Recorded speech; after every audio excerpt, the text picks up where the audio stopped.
In September 2023, 47 members of the Elgeyo-Marakwet County Assembly traveled to the East African Legislative Assembly in Arusha, Tanzania, at a cost of 16.6 million shillings. Purpose of the visit? To benchmark, I suppose, on best practices of legislation. In less than a week, each of the travelers cost the people of Elgeyo-Marakwet some 354,000 shillings. A year later, what has been the impact of that visit? And is the Parliament of Kenya so bad that MCAs cannot travel to Nairobi to benchmark?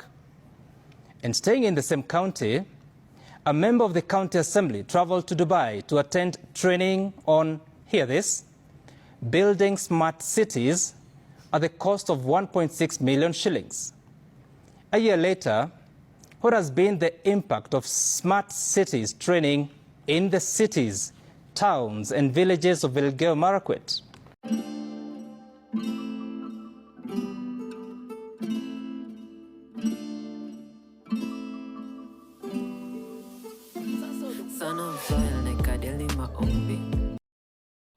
So benchmarking and foreign travels is the new way to launder or steal money from the counties. And the governors have mastered the skill, and also the MCAs. So the governors give those foreign trips and give those benchmarking trips to the MCAs to appease them, for them not to be impeached. And the counties are losing millions, if not billions, through them. So this clip by some Gituku exposing how the county governments, through their MCAs and governors, are wasting billions and billions of taxpayers' money on useless trips, on useless benchmarks, which they go out there, they learn things that they don't come and implement in our country because they can't implement them. So they just go there for the tips and for free travel and for their per diems, and they are quite expensive. Listen to some Gituku's take, and you be the judge. You see, between July 2023 and June 2024, county governments and county assemblies made up to 115 visits to Dubai in the United Arab Emirates, each trip taking between 1 and 10 officials. There were nearly 30 trips to the US made by varying numbers of county officials. And there was an interesting one. A member of the Kakamega County Executive Committee traveled to Seattle, the capital of the Washington state in the US. What for, you may ask? Wait for it. To attend, quote, the lawyer community official meeting. I mean it. I read it in the controller's report. To attend a lawyer meeting in Washington at a cost of 1.35 million shillings. Well, I appreciate that communities can be global, but really? One person to the US to attend an official meeting of a community that is largely domiciled in their home county and country?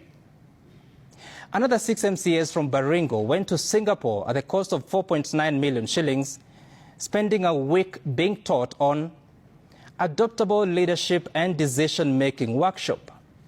Indeed, very important skills for any leader in a fast-evolving world where poverty threatens to deny children education and access to basic services. And we also learn that at least 15 legislators traveled to Istanbul, Turkey, for a 2-day course. The title was Mastering People Management and Team Leadership. Now, the last day of the course was dedicated to personal effectiveness, time management, and delegation. And yes, time management is critical. It is important to note that they were there for a week for a 2-day course. Talk about time.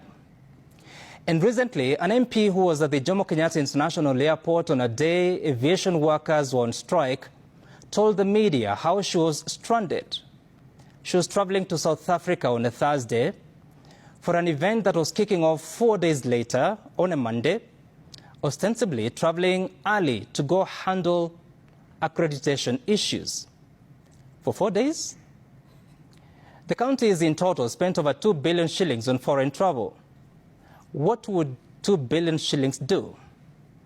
2 billion shillings is sufficient to sponsor 544 medical students from first year to year 6, making them doctors.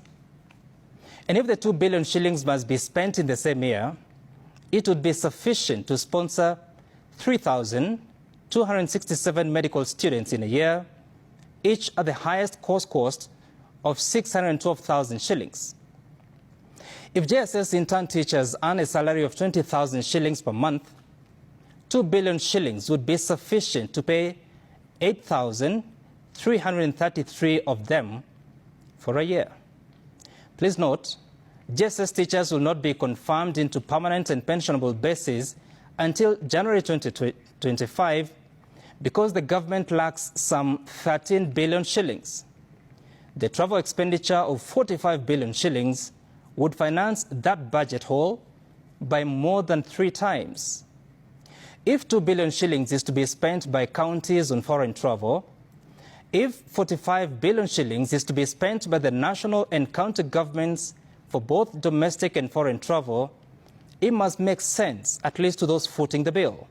In this case, the taxpayers. Otherwise, counties should heed the advice of the Control of Budget and, quote, minimize traveling costs by holding activities within the county headquarters. Sensible, right?